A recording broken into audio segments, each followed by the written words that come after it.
Hi friends, இன்றைக்கி நம்ம வீடியோவில் ரொம்ப டேஸ்டியான தோசை, இட்லி, பூரி, சப்பாத்திக்கு ஏற்ற மாதிரி பட்டாணி குருமா செய்யலாமா? இப்போ நம்ம வீடியோக்குள்ளே போகலாம். அதுக்கு முதல்ல குக்கர் ஒன்று எடுத்துக்கோங்க. ட்ரை பட்டாணி 8 மணி நேரம் ஊற விட்டது. இது கூடவே ஒரு பெரிய உருளைக்கிழங்கு மீடியமாக வெட்டினது, அரை கேரட், அதையுமே உருளைக்கிழங்கு எந்த சைஸ் வெட்டினீங்களோ அது மாதிரி எடுத்துக்கோங்க வெட்டி. இப்போ இதுக்கு தகுந்த உப்பு சேர்த்துட்டு இந்த பட்டாணி காய் மூழ்கிற அளவுக்கு தண்ணி ஆட் பண்ணிக்கிறேன். இப்போ இதெல்லாமே நல்லா வெந்து வரட்டும். முடி போட்டு விசில் போட்டு சரியாக ஒரு 4 விசில் வச்சுக்கோங்க. இது நல்லா விசில் வரதுக்குள்ளே ஒரு மசாலா ஒன்று ரெடி பண்ணிக்கலாம். கடாயில் 2 ஸ்பூன் எண்ணெய் சேர்த்துக்கலாம். எண்ணெய் ஹீட் ஆனதும் 2 கிராம்பு, ஒரு துண்டு பட்டை, அரை ஸ்பூன் சோம்பு, அரை இன்ச் அளவுக்கு இஞ்சி துண்டு, ஒரு 6-7 உரிச்ச பூண்டு, 4 பச்சை மிளகாய் சேர்த்துருக்குறேன். நல்லா காரமானது. இந்த குருமாக்கு பச்சை மிளகாயோட காரம் மட்டும்தான். அதனால் காரம் எந்த அளவுக்கு பச்சை மிளகாய் இருக்குங்கிறத பார்த்துட்டு ஆட் பண்ணிக்கோங்க. நெக்ஸ்ட்டு கருவேப்பிலை ஒரு இனுக்கு போட்டுட்டு பெரிய வெங்காயம் மீடியமாக வெட்டி சேர்த்துக்கிறேன். கூடவே ஒரு அரை கைப்பிடி அளவுக்கு ஃப்ரெஷ் கொத்தமல்லியை போட்டு ரொம்ப நேரம் வதக்கக்கூடாது.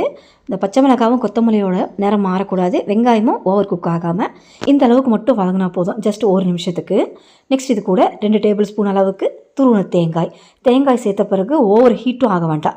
ஸ்லோ ஃப்ளேமில் வச்சுட்டு 2 டீஸ்பூன் பொட்டுக்கடலை ஆட் பண்ணிக்கோங்க. இப்போ தேங்காய் துருவலும் இந்த பொட்டுக்கடலை சேர்த்த பிறகு ஸ்லோ ஃப்ளேமில் தான் இருக்கணும். ஜஸ்ட்டு மிக்ஸ் பண்ணி மட்டும் விட்டு இறக்கி ஆற விட்டுக்கோங்க. அடுத்து பட்டாணி வெஜிடபிள்ஸ்லாம் வேக விட்டுருந்தோம் இல்லையா, அது ப்ரெஷர் நல்லா ரிலீஸ் ஆகி ஓப்பன் பண்ணியிருக்கேன். காயும் இந்த பட்டாணியும் நல்லாவே வெந்து வந்திருக்கு. நல்லா வெந்திருக்கு அப்படிங்கிறத நம்ம பட்டாணியை செக் பண்ணாலே போதும். காய் டக்குன்னு வெந்துடும், பட்டாணி நல்லா வெந்துருச்சு. இது போதுமானது. இப்போ இதை இந்த தண்ணியோட இருக்கட்டும், தண்ணி ட்ரை பண்ண வேண்டாம். நெக்ஸ்ட்டு இந்த வதக்கின இந்த வெங்காயம், தேங்காய் துருவல் இதெல்லாமே மிக்சியில் போட்டு நல்லா தண்ணி சேர்த்து ஃபைன் பேஸ்ட்டாக இந்த அளவுக்கு அரைச்சி எடுத்து வச்சுக்கோங்க. இது இருக்கட்டும். நெக்ஸ்ட்டு ஒரு கடாய் ஹீட் பண்ணியிருக்கேன்.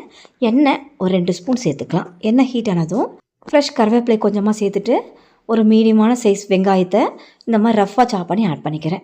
வெங்காயம் ஓவர் குக்காகவும் இதுக்குமே வதங்க வேண்டாம். தாளிப்புலையும் லேசாக க்ரன்ச்சியாக வதங்கினதும் ஒரு தக்காளி, நல்லா பழுத்த தக்காளியை போட்டு தக்காளி நல்லா குழைவாக வதங்கி வரணும். இப்போ பாருங்கள், நல்லா வதங்கி வந்திருக்கு தக்காளி. இப்போ இதில் அரைச்ச அந்த விழுதை ஆட் பண்ணிக்கலாம். வெங்காயம் தேங்காய் விழுதை.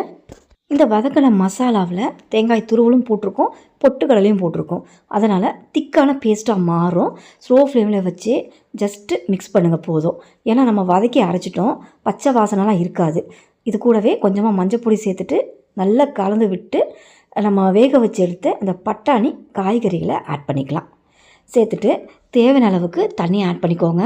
கொஞ்சம் தாராளமாகவே தண்ணி சேர்த்துக்கோங்க. குருமாவை ஒரு 5-7 நிமிஷம் நல்லா கொதிக்க விட போகிறோம். பொட்டுக்கடலை சேர்த்துருக்கிறதுனால திக்காகிடும். திக்காக இருந்தால் நல்லா இருக்காது. கொஞ்சம் தாராளமாக தண்ணி சேர்த்து இந்த ஒரு 7 நிமிஷம் கொதிக்கிறதுக்கு தகுந்த மாதிரி தண்ணியை சேர்த்துக்கணும். இப்போ பாருங்கள், இந்த கன்சிஸ்டன்சியில் நான் சேர்த்துருக்குறேன். இது கூட 1/4 ஸ்பூனுக்கு மட்டும் கரம் மசாலா, ரொம்ப சேர்க்க வேண்டாம். நெக்ஸ்ட்டு உப்பு இந்த குருமாவுக்கு தகுந்தது சேர்த்துக்கோங்க. காய்க்கும் பட்டாணிக்கும் கொஞ்சமாக ஆட் பண்ணேன், இது குருமாவுக்கு தகுந்தது சேர்த்துட்டு நல்லா ஒரு மிக்ஸ் கொடுத்துட்டு 7 நிமிஷம் மீடியம் ஃப்ளேமில் வச்சு கொதிக்க விட்டுக்கோங்க. நல்லா மணக்க ஒரு ஃப்ளேவரோட இந்த பட்டாணி குருமா அட்டகாசமாக ரெடியாக இருக்குது. இது பூரி சப்பாத்திக்கு மட்டும் இல்லை, கல் தோசை செஞ்சுட்டு இந்த குருமாவை வச்சு பாருங்கள், செம்ம டேஸ்ட்டாக இருக்கும். இட்லிக்கும் அருமையாக இருக்கும். கண்டிப்பாக மிஸ் பண்ணாமல் இந்த பட்டாணி குருமாவை ட்ரை பண்ணி பாருங்கள். ட்ரை பண்ணி பார்த்துட்டு எப்படி இருக்குன்னு கமெண்ட் பண்ணுங்கள். வீடியோ பிடிச்சிருந்தா சேனலை சப்ஸ்கிரைப் பண்ணுங்கள். ரொம்ப பிடிச்சிருந்தா லைக் ஷேர் பண்ணுங்கள். தேங்க்யூ.